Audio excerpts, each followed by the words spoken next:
आज की इस वीडियो में हम लैग्रेंजियन डायनामिक्स की और एक थ्योरी पढ़ेंगे जो कि है Lagrangian equation of motion for non conservative force. हमें पता है Lagrangian equation of motion for conservative force के लिए। अब कंजर्वेटिव फोर्स है, हम लैग्रेंजियन इक्वेशन लिख सकते हैं कंजर्वेटिव सिस्टम के लिए D D T del L upon del Q के dot minus del upon del Q, जो कि हमें पता है। ये कौन सा इक्वेशन है? Lagrangian equation of motion for conservative system के लिए।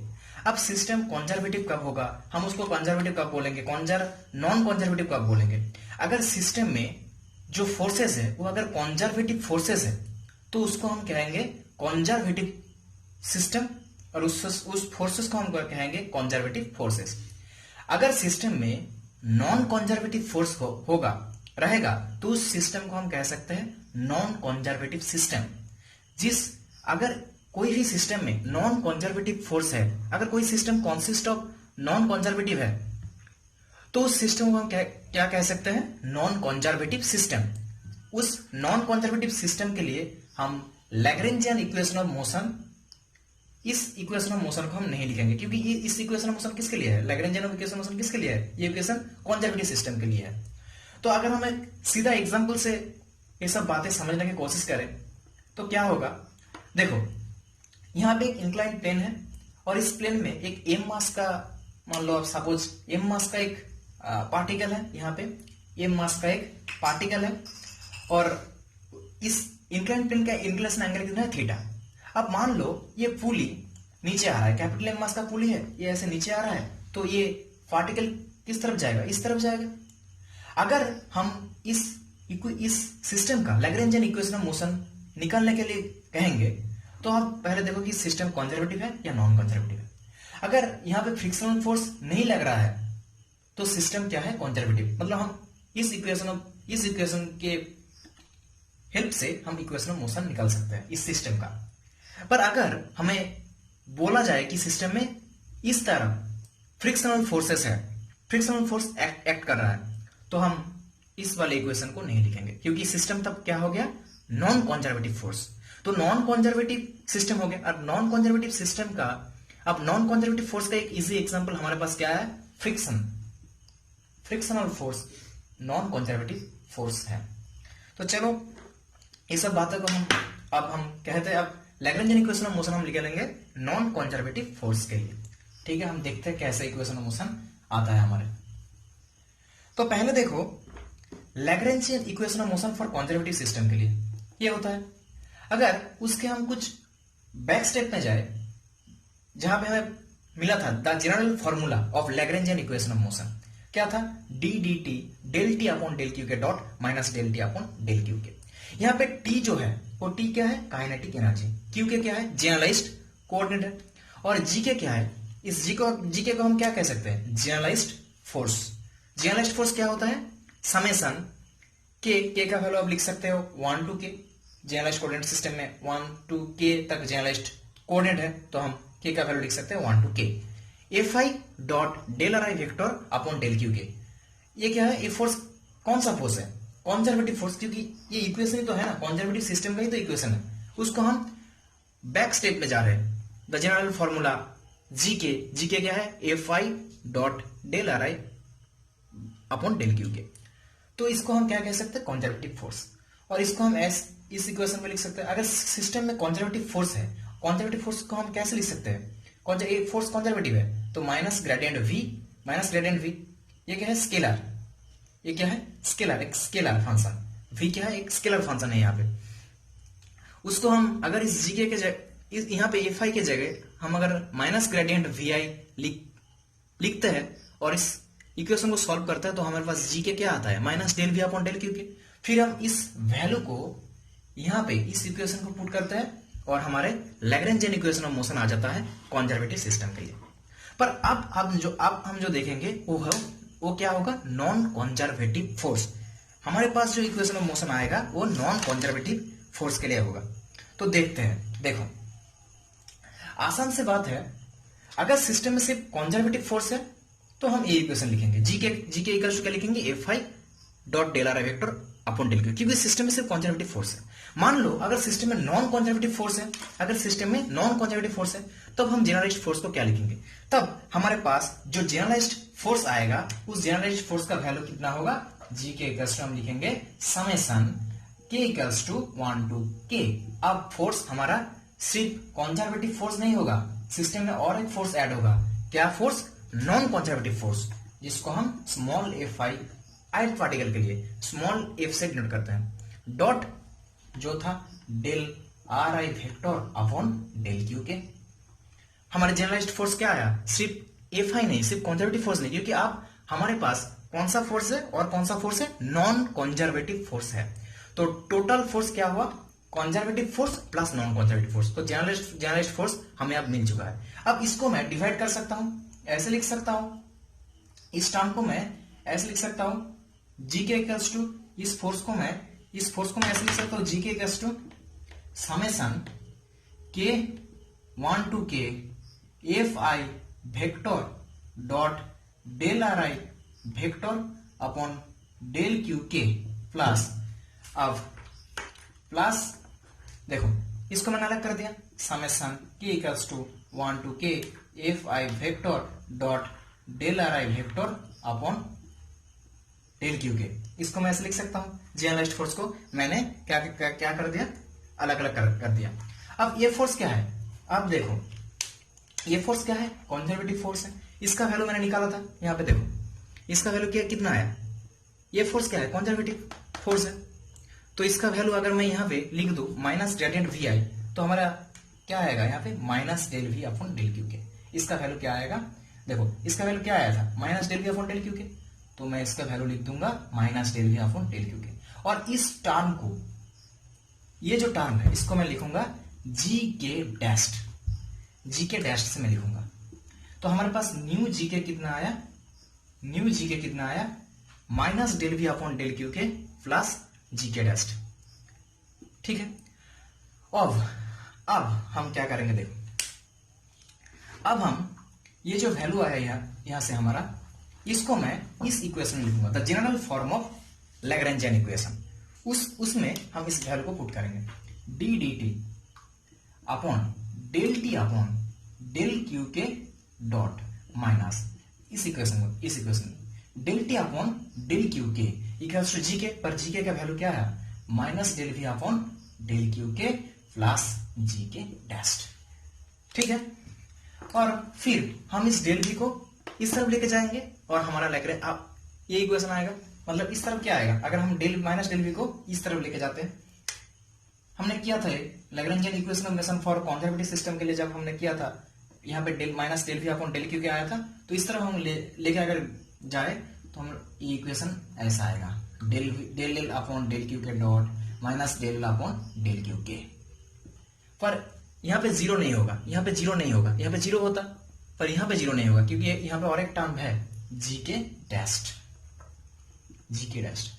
तो यही है non Lagrangian equation of motion for non conservative system. अगर सिस्टम में कंजर्वेटिव नॉन कंजर्वेटिव फोर्स है तो उस सिस्टम को हम नॉन कंजर्वेटिव सिस्टम कह सकते हैं। जिस सिस्टम में फर्क क्या है? जिस सिस्टम में कंजर्वेटिव सिस्टम से नॉन कंजर्वेटिव सिस्टम का फर्क, जिस सिस्टम में एनर्जी का चेंज होता है, मतलब हम उस सिस्टम में, नॉन कंजर्वेटिव सिस्टम में हम एनर्जी का, मान लो एनर्जी का सिस्टम में, उस सिस्टम में हम एनर्जी का चेंज निकाल सकते हैं। मान लो सिस्टम का एनर्जी का चेंज कितना हुआ?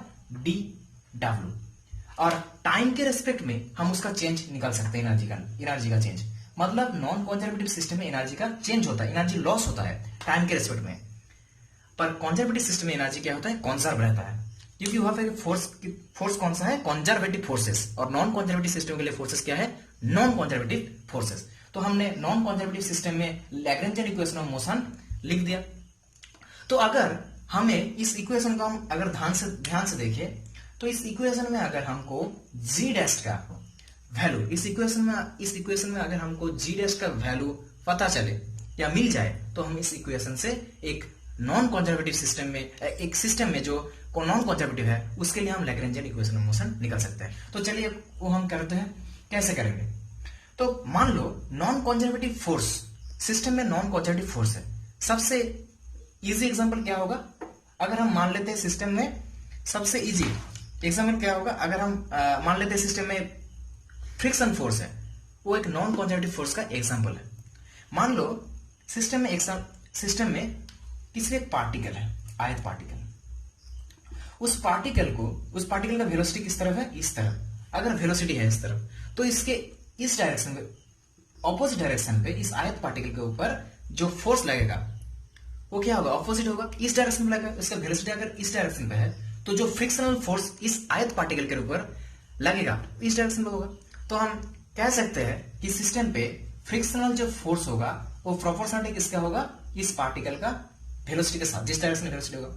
और हम ऐसे भी लिख सकते हैं फ्रिक्शनल फोर्स वेक्टर से माइनस वी आई। अब यहाँ पे एक कांस्टेंट प्रोपोर्शनलिटी आएगा के आई। अब यहाँ पे नेगेटिव क्यों लिखा मैंने, क्योंकि देखो फ्रिक्शनल फोर्स का नेगेटिव साइन क्या बताता है, डायरेक्शन। फ्रिक्शनल फोर्स और वेलोसिटी दोनों ही ऑपोजिट डायरेक्शन पे है, तो हम ये लिख सकते हैं। ठीक है, अब हमें क्या चाहिए इस इक्वेशन से, जीके का टेस्ट, जीके टेस्ट का जो वैल्यू है वो अगर हमें मिल जाए तो हम इस इक्वेशन ऑफ मोशन को निकाल सकते हैं। जैसे यहाँ पे देखो, यहाँ पे हमने क्या किया था, जीके का वैल्यू निकाल लिया था ऐसे, फिर हमने इक्वेशन ऑफ मोशन निकाला। तो जीके, यहाँ पे भी जीके डैश का वैल्यू अगर मिल जाए तो हम आसानी से इस इक्वेशन को लिख सकते हैं। अब जीके डैश का वैल्यू क्या है, जीके डैश की वैल्यू क्या था, तो थोड़ा याद करो, non conservative force dot del R I vector upon del Q K, जहां पे जनरलाइज्ड पोलेंट के क्या था, के इक्वल्स टू 1 to के। तो अगर हमें यहाँ पे जीके डैश का वैल्यू मिल जाए तो हम इस इक्वेशन से जीके डैश का वैल्यू पुट करेंगे और हमारा इक्वेशन ऑफ मोशन आ जाएगा। अब देखो, सिस्टम में अगर कंजर्वेटिव फोर्स हो तो हम कैसे लिख सकते हैं उस कंजर्वेटिव फोर्स को, माइनस ग्रेडियंट एक स्केलर फंक्शन के, minus gradient into scalar function. मतलब हम उस फोर्स को minus gradient into scalar function, किसी भी आर्बिट्ररी स्केलर फंक्शन v के टर्म में लिख सकते हैं। मतलब नॉन कंजर्वेटिव फोर्स को हम ऐसे लिख सकते हैं, F vector equals to minus gradient v, एक स्केलर पोटेंशियल। ऐसे ही हम नॉन कंजर्वेटिव जो फोर्स है ना, ये force small F I vector, ये क्या है, फ्रिक्शनल फोर्स है, नॉन कंजर्वेटिव फोर्स। अगर उसको भी, इस फोर्स को भी हम अगर इसी टर्म से, ऐसे ही एक टर्म से हम लिख सकते हैं इस नॉन कंजर्वेटिव फोर्स को। देखते हैं हम कैसे लिखेंगे वो। तो उसके लिए, जैसे कंजर्वेटिव फोर्स के लिए एक टर्म था क्या, स्केलर फंक्शन। ये scalar function, potential scalar function को मैंने लाया था, ये रिलेशन हम लिख सकते हैं नॉन कंजर्वेटिव फोर्स के लिए। नॉन कंजर्वेटिव फोर्स के लिए भी ऐसे ही एक रिलेशन हम लिखेंगे। देखते हैं कैसे वो इक्वेशन कैसे आते हैं, हम देखते हैं। देखो, नॉन कंजर्वेटिव, मान लो सिस्टम में किसी, उसके लिए हमें जो फंक्शन लाना पड़ेगा यहाँ पे, जैसे यहाँ पे हमने v लेके आया था ना, स्केलर फंक्शन, ऐसे ही नॉन कंजर्वेटिव फोर्स में, नॉन कंजर्वेटिव सिस्टम में हम एक और स्केलर फंक्शन को लेके आएंगे जिसका नाम है रेले डिस्ट्रीब्यूशन फंक्शन। जिसका नाम क्या है, रेले डिस्ट्रीब्यूशन फंक्शन, जिसको हम r से डिनोट करते हैं। और उसका वैल्यू कितना होगा, रेले डिस्ट्रीब्यूशन फंक्शन का वैल्यू कितना होगा। मान लो सिस्टम में आयत पार्टिकल के लिए इस रेले डिस्ट्रीब्यूशन फंक्शन का वैल्यू कितना है ना, इसका वैल्यू है के आई वी आई स्क्वायर। तो सिस्टम में किसी भी एक पार्टिकल, आयत पार्टिकल हो या सिस्टम में पार्टिकल कितना होगा, I equals to 1 to n number of particles है। तो हर एक पार्टिकल के लिए रेले डिस्ट्रीब्यूशन फंक्शन का वैल्यू क्या है, के आई वी आई स्क्वायर। के आई क्या है, कांस्टेंट प्रोपोर्शनलिटी, उस पार्टिकल का कांस्टेंट प्रोपोर्शनलिटी, वी आई उसका वेलोसिटी, उस पार्टिकल का वेलोसिटी स्क्वायर। अब सिस्टम में n नंबर पार्टिकल्स है, तो मैंने यहाँ पे लिखा r का वैल्यू क्या लिखा, समेशन का वैल्यू क्या लिखा, 1 to n। ठीक है, अब देखो, अब हम नेक्स्ट स्टेप करते हैं।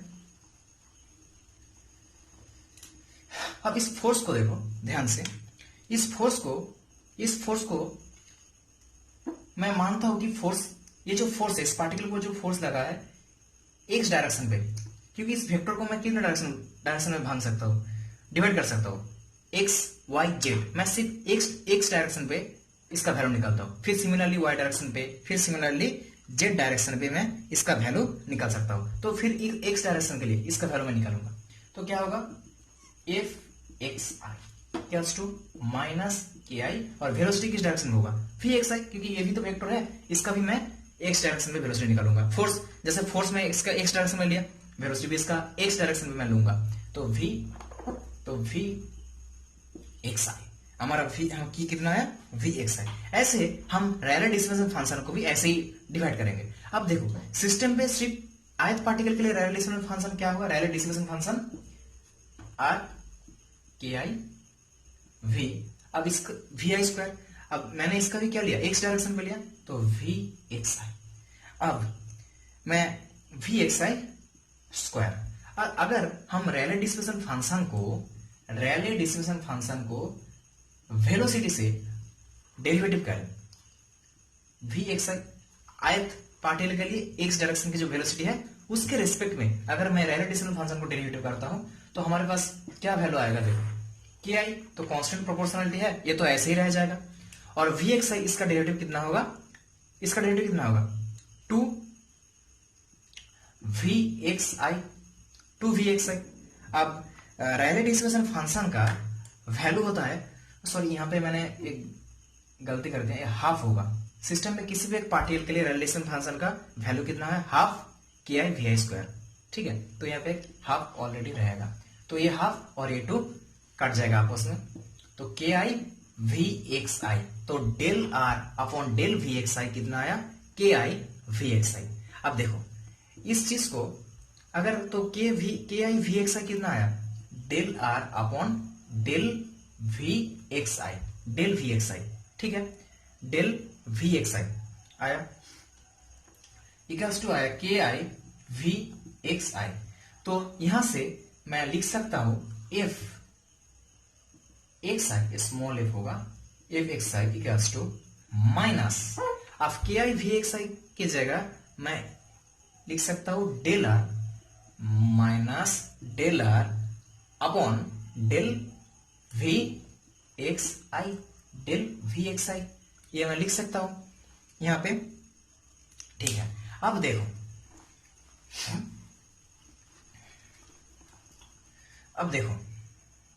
अब मैंने इसका सिर्फ एक्स डायरेक्शन में निकाला, अब मैं वाई डायरेक्शन में निकाल सकता हूं, जेड डायरेक्शन में निकाल सकता हूं। अब सिमिलरली मैं इसका वाई डायरेक्शन में क्या होगा आयत पार्टिकल का, तो minus K I V Y I small V, तो यहाँ पे एफ वाई आई को मैं लिख सकता हूं रेले डिस्ट्रीब्यूशन फंक्शन से del are upon del V Y I, F Z, अब जेड डायरेक्शन में इसका वेलोसिटी कितना होगा?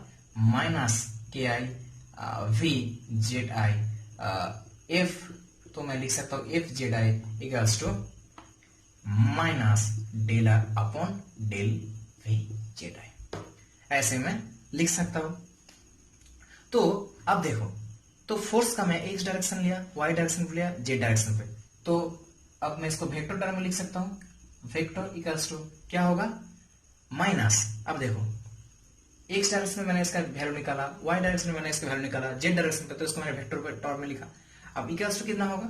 माइनस, अब del del del V X I, del del V Y, del del V Z, तो इसको मैं लिख सकता हूं ग्रेडियंट वी, और रेले डिस्ट्रीब्यूशन फंक्शन हर जगह पे कॉमन है, तो ऐसे मैं लिख सकता हूं। ये क्या है? Scalar function.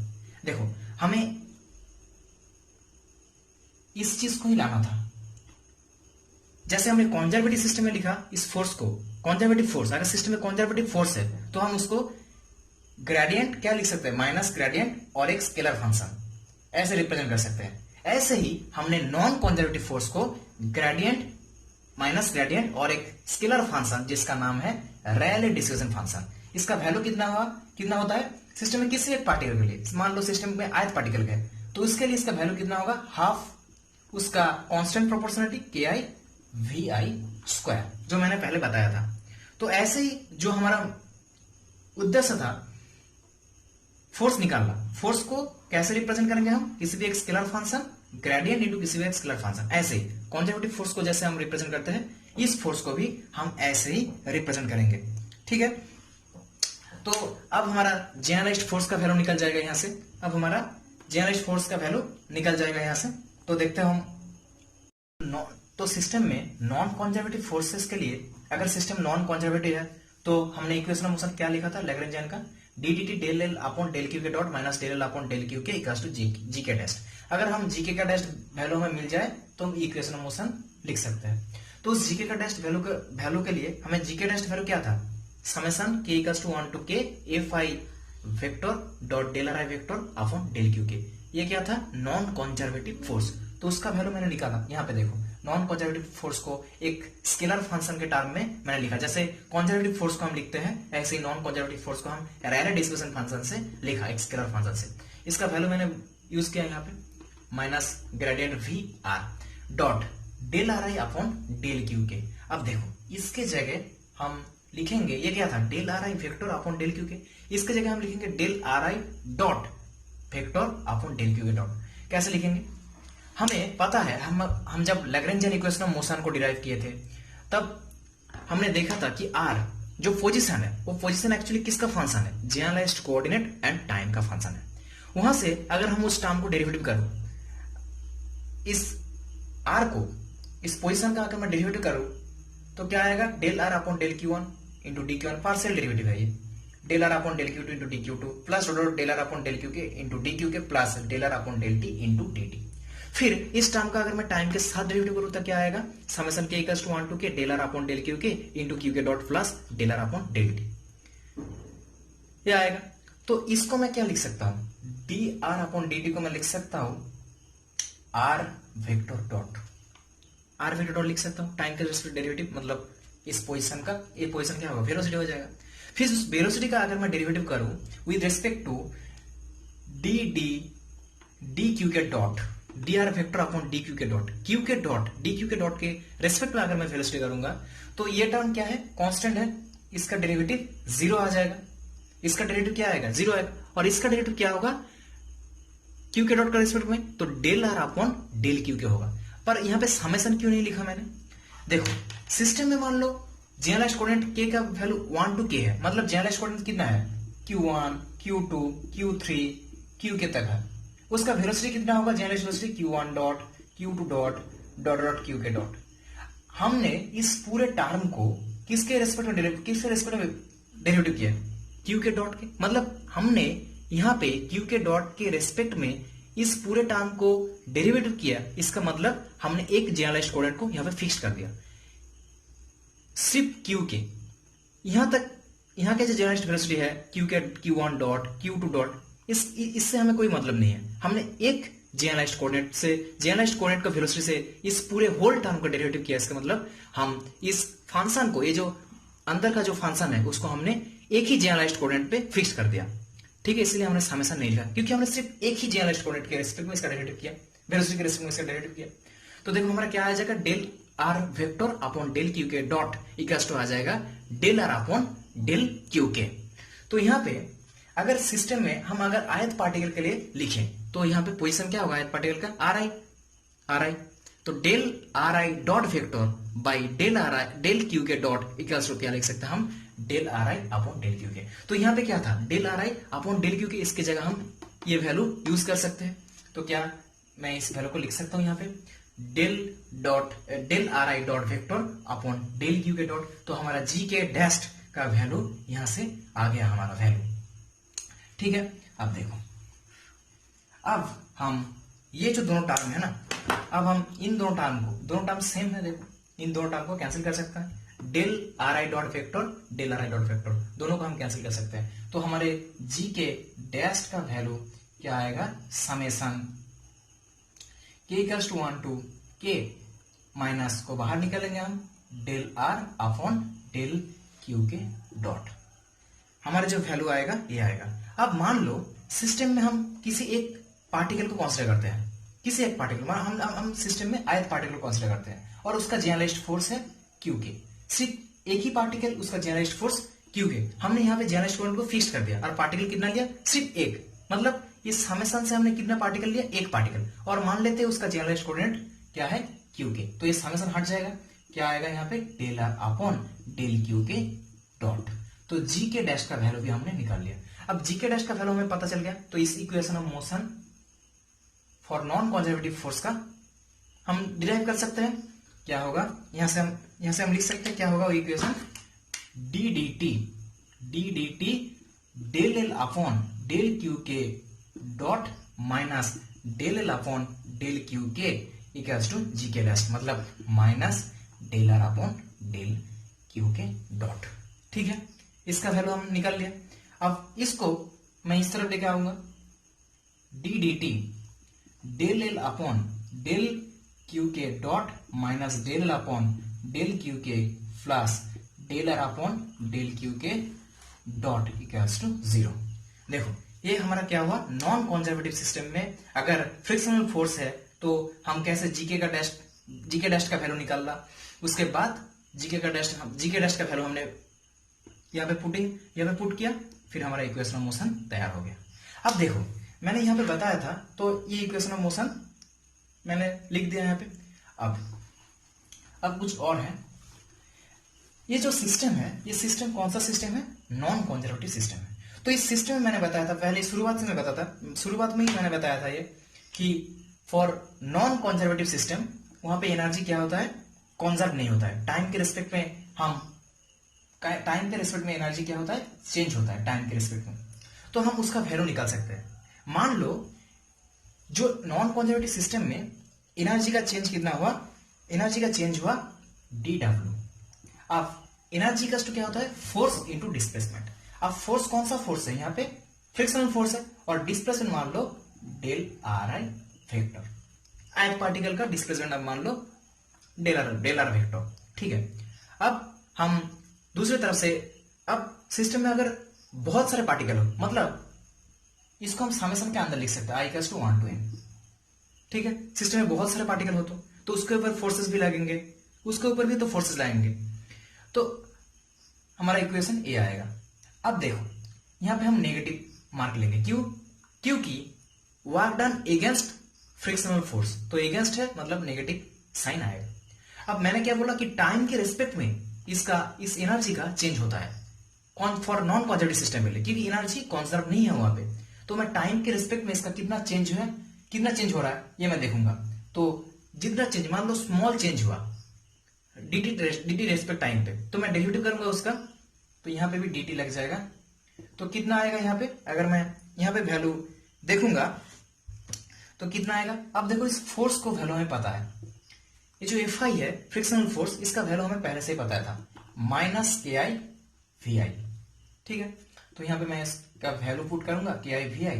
अब del R I vector upon del T upon dt या डेल टी सेम ही होता है। तो यहाँ पे नेगेटिव पॉजिटिव हो जाएगा, summation I1 to n KI/VI। इसका मैं टाइम के रिस्पेक्ट में अगर डेरिवेटिव कर पोजीशन का तो क्या होगा, वेलोसिटी आएगा, तो KI/VI²। अब देखो dW/dt हमारा क्या आया, summation I = 1 to n KI/VI²। और रेले डिस्ट्रीब्यूशन फंक्शन क्या था, किसी भी एक पार्टिकल के लिए, आयत पार्टिकल के लिए KI/VI², होल सिस्टम के लिए समेशन I = 1 to n। तो देखो इसमें से हम क्या लिख सकते हैं, इसको हम क्या लिख सकते हैं, 2r। मतलब जो एनर्जी का चेंज होता है नॉन कंजर्वेटिव सिस्टम में, अगर फ्रिक्शनल फोर्स हो तो कितना एनर्जी का चेंज कितना हो रहा है टाइम के रिस्पेक्ट में, हम वो निकाल सकते हैं। कैसे, अगर हमें रेले डिस्ट्रीब्यूशन फंक्शन का वैल्यू पता हो तो हम उसके हिसाब से, ये रिलेशन हमारे पास एक रिलेशन आ गया, dW/dt rate of change of energy, time पे कितना चेंज हो रहा है एनर्जी का, इक्वल्स टू 2r। तो देखो रेले डिस्ट्रीब्यूशन फंक्शन के वैल्यू से हम कितना चेंज हो रहा है टाइम, कितना चेंज हो रहा है एनर्जी का, उसका वैल्यू हम लिख सकते हैं यहाँ पे। तो और यहां से हम एक रेले डिस्ट्रीब्यूशन फंक्शन और एनर्जी का चेंज, एनर्जी लॉस या एनर्जी कितना चेंज हो रहा है, उसका भी हमने एक रिलेशन निकाला यहां से, ठीक है।